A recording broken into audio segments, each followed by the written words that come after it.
We're ready. I'd like to bring the July 7th, 2025 Township of Hamilton Committee meeting to order. Please rise for the flag salute.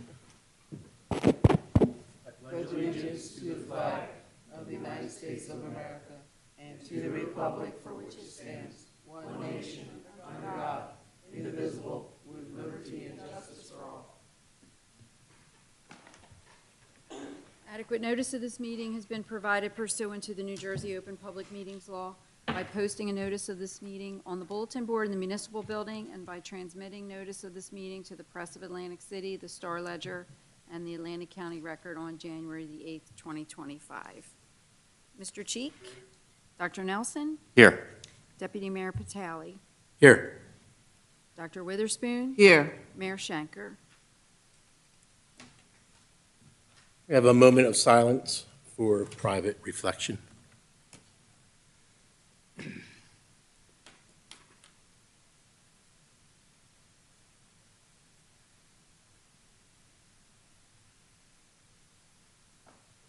Okay. Guest presentations, Atlantic County Municipal Joint Insurance Fund, renewal presentation. Good evening. Thank you for allowing some time on your agenda for us today. I just want to come out and talk to you a little bit about what's going on with the JIF. So you have a presentation in front of you if you would like to follow along. Currently, we're facing an insurance crisis worldwide. Not only insurance companies are impacted by it as well, but the JIF as well. I'm sure many of you have noticed that your homeowners and personal auto insurance have been going up recently. And part of that is because of the crisis that the insurance market is currently facing. We're seeing reinsurance costs up to 33% of our budget at the JIF layer. It's impacting not only property, but liability, cyber, and workers' compensation. What this means is that we have a limited market, so which causes rates to increase. In particular, the property market, it's being impacted by 27 $1 billion events that happened in 2024. And this number seems to be trending about the same the last couple of years. So we're seeing more impacts of global warming. We're also seeing costs of labor and material increasing as well when we go to rebuild some of our property. The Atlantic JIF is unique because we have the capacity to provide insurance for our coastal members. This is unique because not every JIF in the state is able to provide insurance for those towns that are located in the barrier island. While you're not in the barrier island, it's important for you to know that we do have risk management programs for these members so that it does not negatively impact you at all. Some of the other challenges that we're currently facing, aside from the property market, is pension legislative and statutory changes, which includes the pension offset and workers' compensation reopeners. We're finding that attorneys are encouraging their clients to reach out for additional medical attention, whether it's warranted or not, when they hit the 2-year mark. So what we're seeing is that claimants are having multiple reopeners. We see up to 4 to 5 reopeners for one particular claimant. And this impacts you because the employee may no longer be working for you, and you're still responsible for that workers' compensation claim. So the MEL, which the Atlantic JIF is part of, has a lobbyist that works with legislators to try to amend some of the language that comes out in some of the legislations that is currently in play. So we work with both the House and the Senate representatives to try to amend the language and bills so that it's more favorable for our members, and it reduces the negative impact to our members. We're also seeing increase in medical cost inflations. In the past 3 years, it's risen about 7%. Things that we're doing to help with that is transitional duty. So when you have an employee that's injured and the doctor says they can return to work, but they can only lift 5 pounds. So you can put them in a different department and have them work on something else that helps bring them back. It helps with their morale, and it reduces the cost of the claim because they're back to work early. So we have programs to help mitigate some of the cost. Another thing that we're looking at is stormwaters, which I'll get into later in the presentation. There's a lot going on with that right now. I'm sure many of you are aware of Amos versus Haddonfield case that's currently in play. We hear a lot that the JIF requires too much training. It's not really the JIF. It's federal, state, and POSHA directives and mandates that are requesting that you provide your employees with multiple training. We're just providing the resources so you can provide those training opportunities to your employees at a reduced cost. It's included into your membership. If you had to go get this training outside of the JIF, you would have additional costs associated with it. And because we work with the MEL, we have over 500 member municipalities in the organization, which makes buying coverage and training services a lot cheaper versus, you having to individually go out and get the services. And the reason why training is important is because we want to help mitigate some of the losses, right? We can't stop every claim, but we can help mitigate claims. So we provide training to our managers and supervisors, your police command staff, elected officials. When you attend elected officials training, you get a reduction in your premium assessments with the JIF. So those are things, we have financial incentives built in to help you get the training, but also reduce your liability and exposures. On the safety side, we have a safety director that comes out and does in-person loss control visits. They'll come out, inspect your playgrounds, your public works building, your public works yard, and things like that. They also provide safety bulletins and messages when there's a recall or something that's going on that impacts your public works, your police, your EMS, your fire. They'll send out a bulletin. For example, the POSHA law that's being looked at about heat, having employees out and working in the heat. So they recently released a bulletin on that as well. We also offer, we have a platform which can provide training to your employee, whether they prefer online training, in-person training, as well as streaming. Some people may like the streaming better than the in-person or the live. And our MSI attendance has actually increased by 10% in the last year. Why all this training matters is because it helps reduce injuries to your employees, and this chart that you see in front of you actually is a good representation of it. As our employees are trained, you'll see the number increased to over 80,000 employees that were trained in 2024. That brought down the number of days your employees are out of work to 1.47 in 2024 versus the 2.96 in 2003.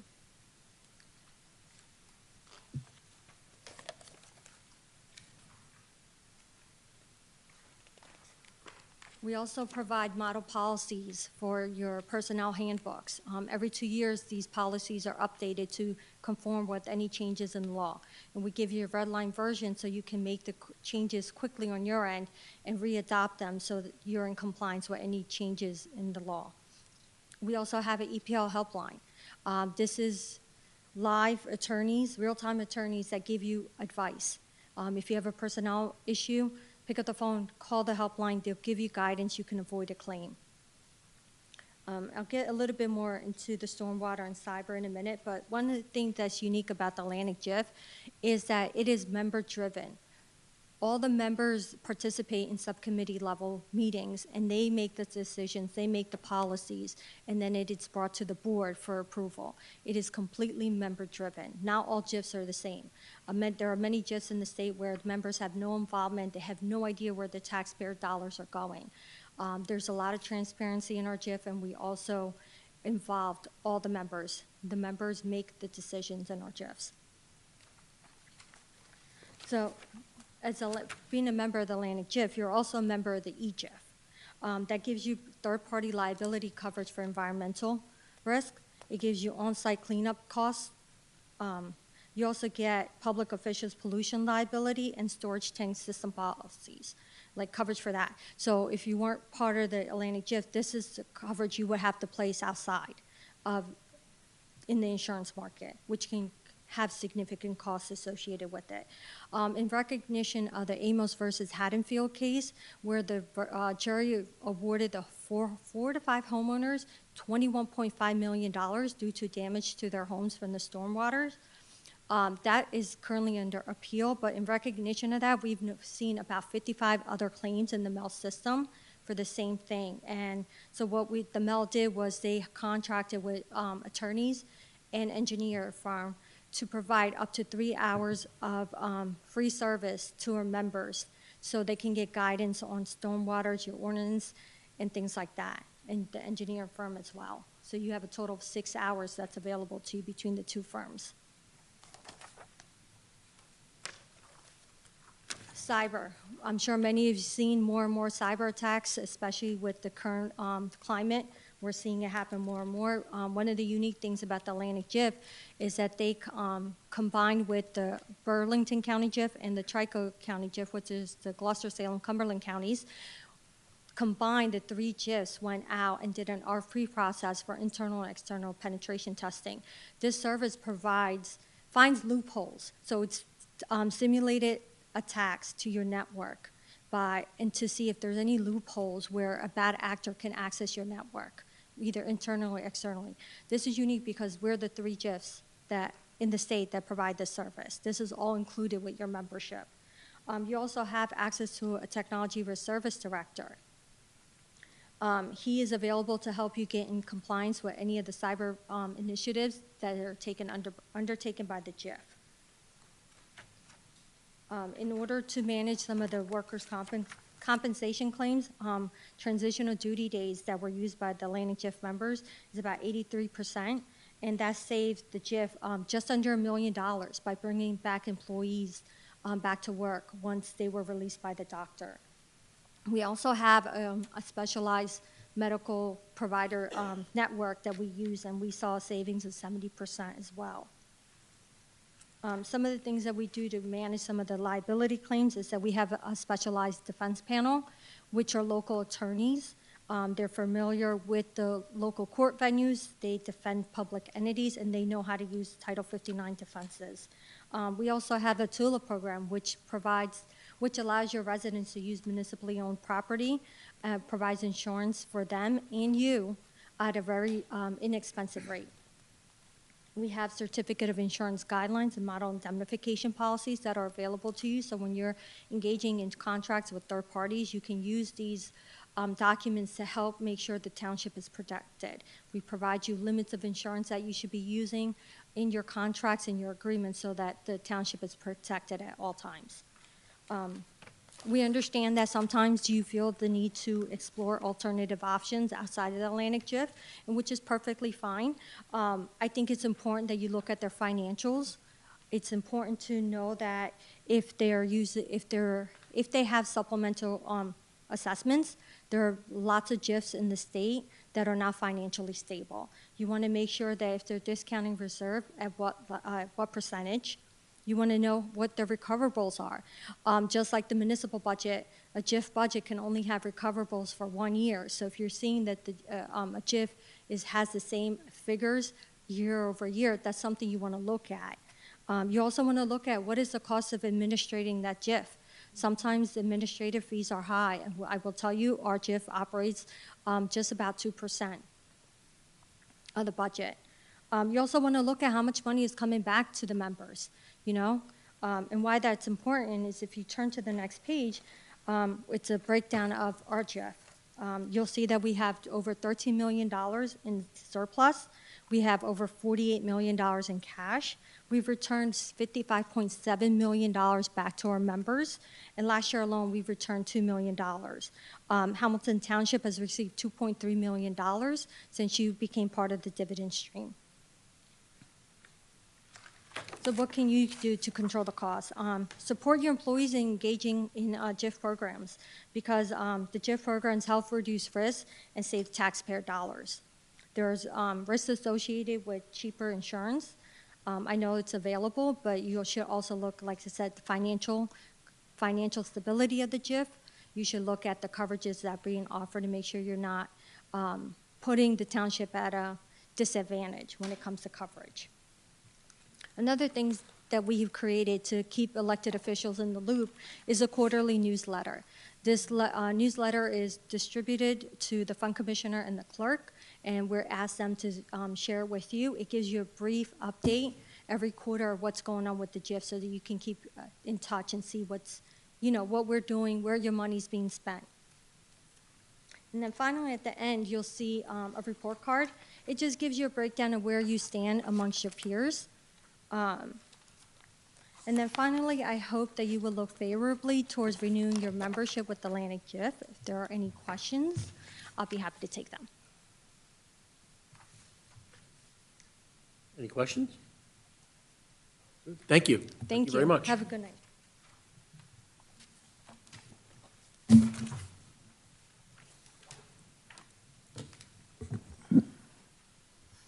Addition, deletions? We don't have any. Early public comment? Brett? We have no one signed up. Nobody signed up. Discussion, formal action may be taken. 2024 annual audit. Brett, you want to give us a little? So over the past couple of months, our auditors are in the building going through all of our records from 2024, and I'm happy to report that there were no audit findings this past calendar year. If you have any questions about the audit, I'm ready to answer. But it's pretty clean. There's really nothing. Anybody have any questions?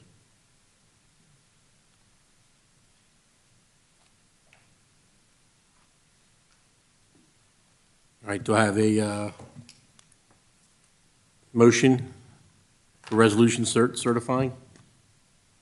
I'd like to make a motion to certify the audit, 2024 annual audit.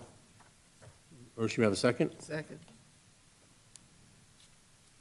Roll call vote on this? Mr. Cheek? Yes. Dr. Nelson? Yes. Dr. Witherspoon? Yes. Deputy Mayor Patali? Yes. All yes and carried.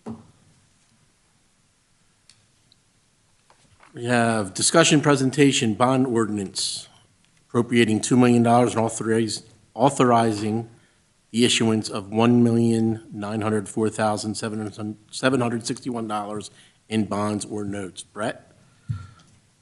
Okay. I'm sorry, Nick.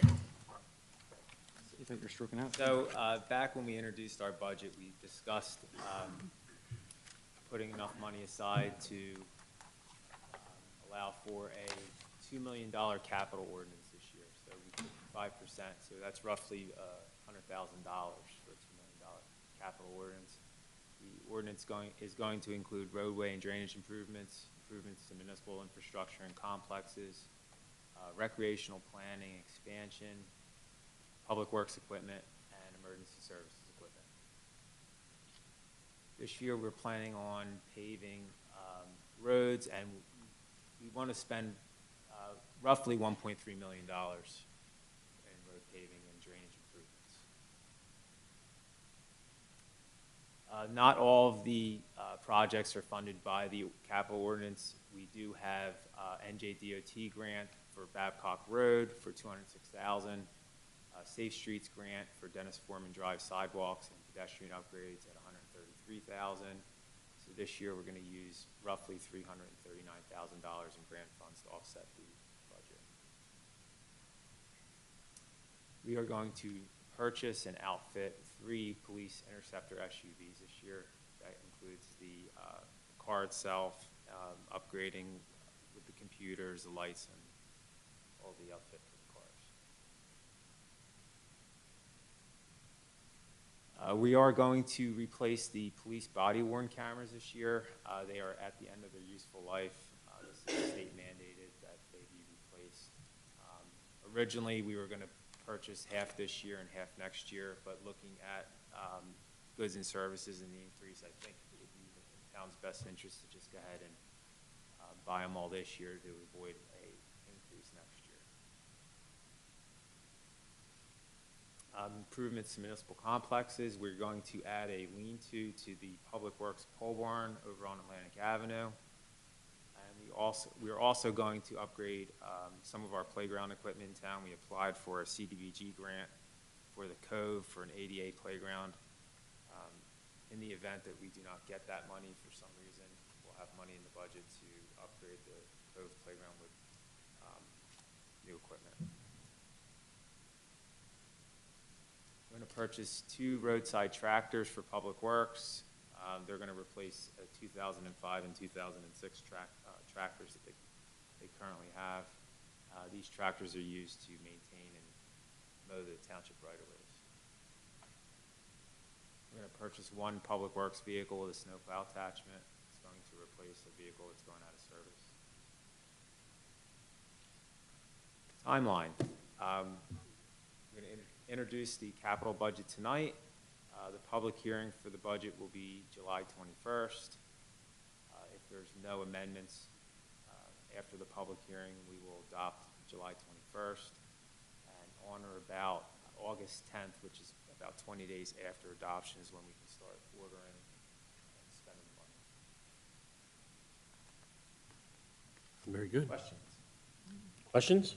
Yeah, I have one. I did talk to the school, and they are wanting to participate with Babcock, as we spoke before. So Okay. they're wanting you to reach out to them, set up a time with them.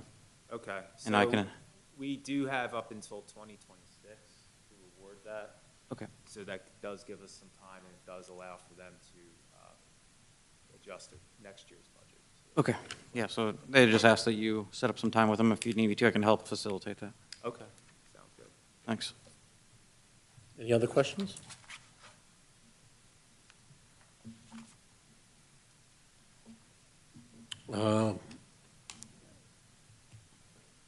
Motion to introduce? Motion. Second. I have a motion and a second. Roll call vote, please. Mr. Cheek? Yes. Dr. Nelson? Yes. Dr. Witherspoon? Yes. Deputy Mayor Patali? Yes. All yes and introduced. Just to reiterate, public hearing is on the 21st. I notice that's not on your agenda there. 21st.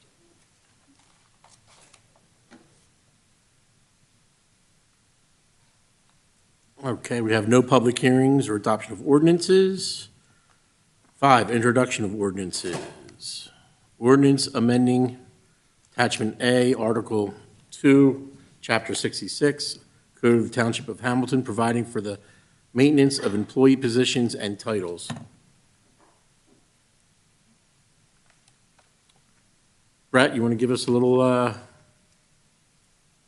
So we're in the process, our chief of police just retired, our captain just retired, so we're in the process of restructuring the police department.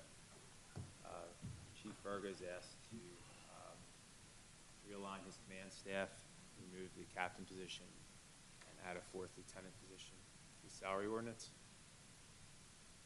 That's the long and the short of it. understood.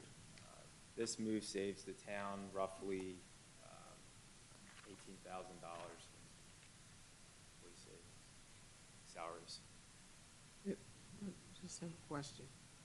Go ahead.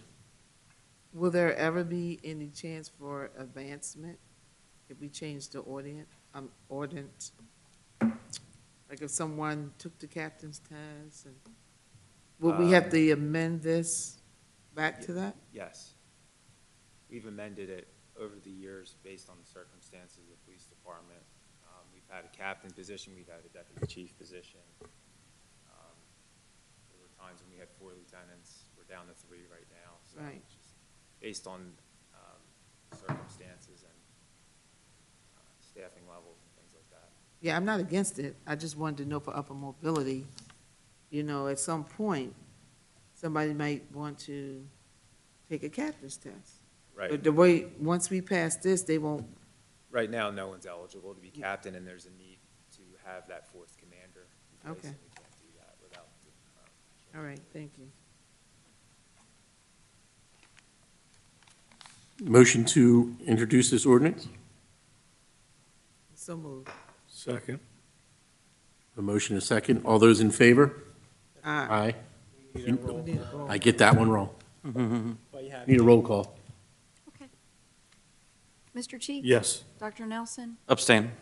Dr. Witherspoon? Yes. Deputy Mayor Patali? Yes. 3 yes, 1 abstention. It's introduced. Public hearing July 21st. Awards of bids, contracts, change orders. We have resolution for change order, final bid 2024-08 Babcock Bikeway for an increase in the amount of $13,596.56. Motion. Second. I have a motion and a second. Any questions? Question. I know that we passed this last year. I haven't seen any movement on the bike path, but then I didn't drive down there lately. Has anything been done? It's complete. It was just a restriping on Babcock. They had Just- to oh, okay. redo some of the asphalt on the shoulder to facilitate the lane, but it is complete. Okay, This is closing it out. all right, thank you. Any other questions? Roll call vote, please. Mr. Cheek? Yes. Dr. Nelson? Yes. Dr. Witherspoon? Yes. Deputy Mayor Patali? Yes. All yes and carried. Resolution for change order, final bid 2024-07, 2024 road improvement program for a decrease in the amount of $41,971.07. So moved. Have a motion? Second. Have a motion and a second. Any questions? Roll call vote, please. Mr. Cheek? Yes. Dr. Nelson? Yes. Dr. Witherspoon? Yes. Deputy Mayor Patali? Yes. All yes and carried. Consent agenda, A through I.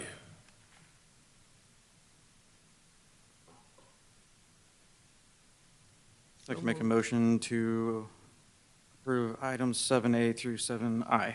Second. I have a motion and a second. All those in favor? Aye. Against? Ayes have it.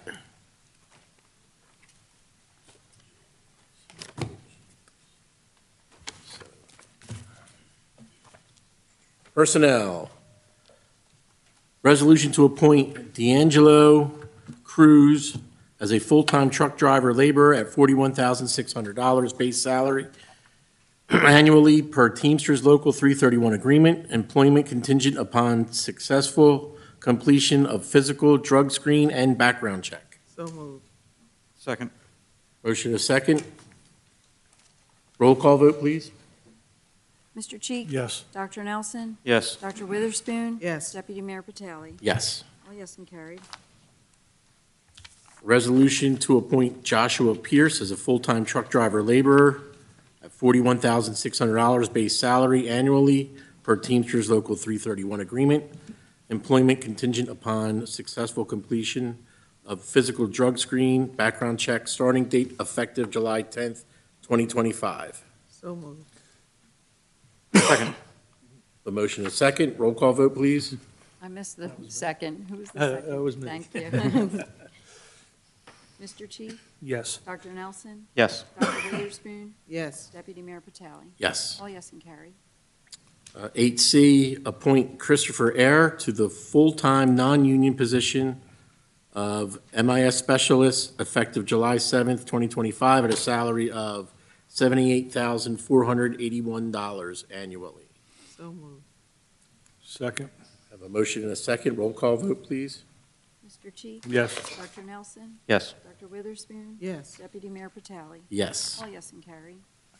8D, promoting Sergeant Lawrence Fernan to Police Lieutenant at the lieutenant rate of the CBA with a salary of $144,831, and this promotion will fill a vacant position.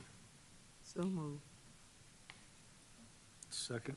I have a motion and a second. Roll call vote, please. Mr. Cheek? Yes. Dr. Nelson? Yes. Dr. Witherspoon? Yes. Deputy Mayor Patali? Yes. All yes and carried. 8E, promoting Officer James Jacoby to Police Sergeant at the sergeant rate of the CBA with a salary of $134,606.07, and this promotion will fill a vacant position. So moved. Motion? Second. I have a second. Roll call vote, please. Mr. Cheek? Yes. Dr. Nelson? Yes. Dr. Witherspoon? Yes. Deputy Mayor Patali? Yes. All yes and carried. 8F, promotion Officer Brian Miller to Police Sergeant at the sergeant rate of the CBA with a salary of $134,606.07. This promotion will fill a vacant position. So moved. Second. I have a motion and a second. Roll call vote, please. Mr. Cheek? Yes. Dr. Nelson? Yes. Dr. Witherspoon? Yes. Deputy Mayor Patali? Yes. All yes and carried. 8G, resolution appointing Sergeant Wade Smith to acting police lieutenant at the lieutenant rate of the CBA with a salary of $144,831. Start date July 9th, 2025. You said acting? Acting. Acting. Motion. Second. Motion is second. Roll call vote, please. I have a question. Oh, go ahead. Then why is it he acting and reporting to everybody else? Ken, Why, why is he acting? and we're appointing everybody else to He's- lieutenant to fill the vacancies? He's acting on behalf of the lieutenant that's out, lieutenant that's out. So what happens if the lieutenant comes back? They go. They go back down. Back to their previous rank. Okay. He would go back to sergeant. I just wanted to be clear. All right. Roll call vote, please. Mr. Cheek? Yes. Dr. Nelson? Yes. Dr. Witherspoon? Yes. Deputy Mayor Patali? Yes. All yes and carried. 8H, resolution appointing Sergeant Mark Perna to acting police lieutenant at the lieutenant rate, the CBA, with a salary of $144,831. Start date July 9th, 2025. So moved. Second. Motion and a second. Any questions? It's the same. Same que- thing. I don't have to answer the same question, because I have the answer. But there's nothing in the paperwork to say that they're going back to the, We'll only have 4 lieutenants in the salary ordinance. So the ordinance, the way Labor Council explained it to me, if one of the lieutenants or all the lieutenants are cleared to come back to work, the promotions will go back to their previous ranks. We Right. did the same thing.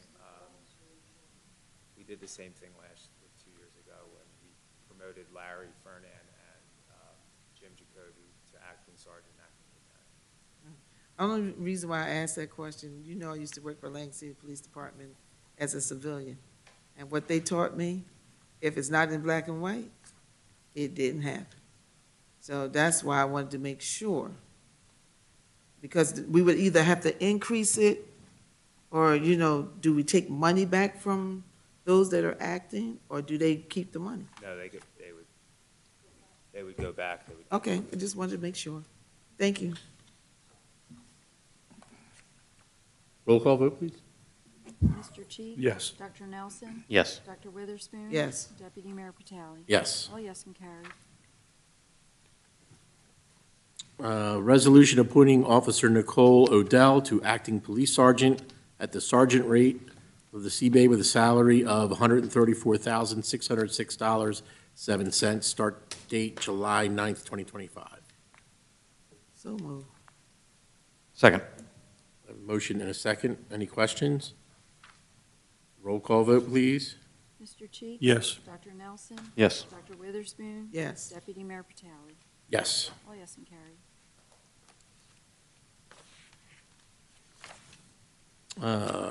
Resolution appointing Officer Gregory Blos to acting police sergeant, the sergeant rate, CBA, with a salary of $134,606.07. Start date July 9th, 2025. So moved. Second. Motion and a second. Any questions? Roll call vote, please.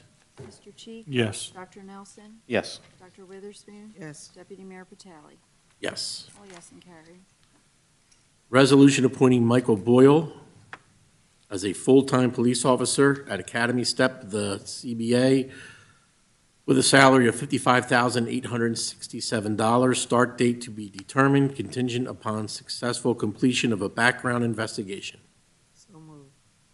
Second. Motion and a second. Any questions? Roll call vote, please. Mr. Cheek? Yes. Dr. Nelson? Yes. Dr. Witherspoon? Yes. Deputy Mayor Patali? Yes. All yes and carried. Moving on to approvals. Minutes, regular meeting minutes of June 16th, 2025. So moved. Second. I have a motion and a second. All those in favor? Aye. Against? Ayes have it. Bills, bill list total $8,605,962.29. So moved. Second. Motion and a second. Roll call vote, please. Mr. Cheek? Yes. Dr. Nelson? Yes. Dr. Witherspoon? Yes. Deputy Mayor Patali? Yes. All yes and carried. Reports. Mr. Administrator. We swore in Chief Virgo last week. I just want to congratulate him and the police department and everyone that was promoted. And, that's all I have. Mr. Solicitor. Nothing this time, Deputy Mayor. Thank you. Mr. Engineer. Nothing yet in my report, Mayor. Very good. Dr. Witherspoon. Yes. I'd just like to report that I did attend the Juneteenth celebration over at Gaskill Park, and I also made an appearance at the hometown celebration that was held on last week. And it was very nice. It was nice weather, and it looked like a lot of people that came out to be a part of that. That's my report. Very good. Dr. Nelson. Thanks. I was able to attend and the Davies graduation, got it in before it started raining. Well, it actually rained, and then we did the graduation, and then it rained again. So that was good. It was a decent day, so can't complain about that. I was at the hometown celebration most of the day. And I also wanted to say congratulations to the chief. I was at his promotion, and the room was packed, so it was great to see your amount of support that you had here, and especially with your neighboring townships, quite a few other chiefs, and the sheriff was here, so congratulations, and it shows that a lot of people are rallying behind you. So I look forward to seeing the great changes you bring to the department. And that's what I have. Mr. Cheek. I also was at the hometown celebration. It was a beautiful day, and that was very, very nice. And I was involved in the police interviews for promotions, and I must say, even the ones that didn't get promoted, what a great group of candidates we had vying for every position, and it shows the depth of our police force, and it's very nice. And then also, if you could just keep the victims of Texas in your mind, that's a heck of a tragedy down there with 800 young ladies in one place, and that happens. So that's all I have. Yeah, that's sad. A couple weeks ago, actually no, I guess it was or 2 Saturdays ago, we finally had the dedication of the memorial for Natalie Dempsey, the NISPA firefighter that lost her life on her way to the firehouse to a call on Christmas Day 2018, I believe, right? It was a long time coming, and Public Works did a great job. It's a rain garden there in front of the old NISPA firehouse. It's got a plaque for her, and her family was very appreciative to finally have that happen. So I'm really happy to see that happen. That was nice. I got to hometown celebration pretty late, between going there and then having some other things to do that day. So, but the weather was nice, and it looked like it was well attended. So that's really nice to know. We got coming up the Dragon Boat races for Gilda's Club. That is Sunday, July 13th, at Lenape Park East. Always a good time. Some people take it extremely seriously, but they still have a good time. And Atlantic County is going to be given a seminar, Senior Citizens Protection Against Scams and Online Threats. That's Friday, July 18th, here, right, in this room? Here in this room, I believe. I'm not sure. I'll have to check. Diane said she talked to you. No? Not recently. All right. Well, the library, the elevator doesn't work, so we were trying to get something here. All right, it's July 18th, and I don't know where it's going to be, but it's at 10:30 a.m., so we can wing that, I guess. Who's doing the, you said the county? Yeah, the county, I think it's Joe Girillo, I think it's Sheriff, yep. And Claire Swift, I think she's going to be there also. So, and congratulations to our new chief and to all the promotions. Big step for everybody. And I think our police department is going to continue to go in the right direction and Chief Verga has command of the situation, putting the people in the right place. So best of luck and congratulations again. That's all I have, so I will open it up to public comment.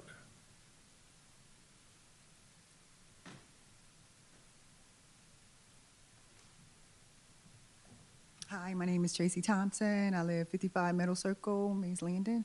I'm on a board in Victoria Point, and we were trying to figure out what would be the process to get speed bumps in our neighborhood because there's a lot of excessive speeding, and they're really concerned about the children.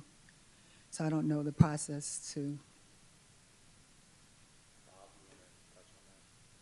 Yeah, I mean, we could work with the township and the police department through traffic violations. Which particular road is the speeding issue? I mean, they're complaining about speeding. We were just trying to put speeding bumps various areas. You know, there's one, well, now it's two entries into Victoria Point, but I mean, I don't have a specific street. I know the one of the main loops is my street, Meadow Circle, but it can be anywhere once you look at it within the community, just to stop some of the speeding. We'll work with the administrator and police department. Okay, so should I follow up Yeah. with the administrator? Okay. And I'll have the president also, she can follow up also. Okay, thank you so much. Thank you. Thank you. Anybody else? Motion to close? So moved. A motion is second. All those in favor? Aye. Ayes have it. Motion to close the meeting? So moved. Have a motion? Second. All those in favor? Aye. Against? Thank you very much.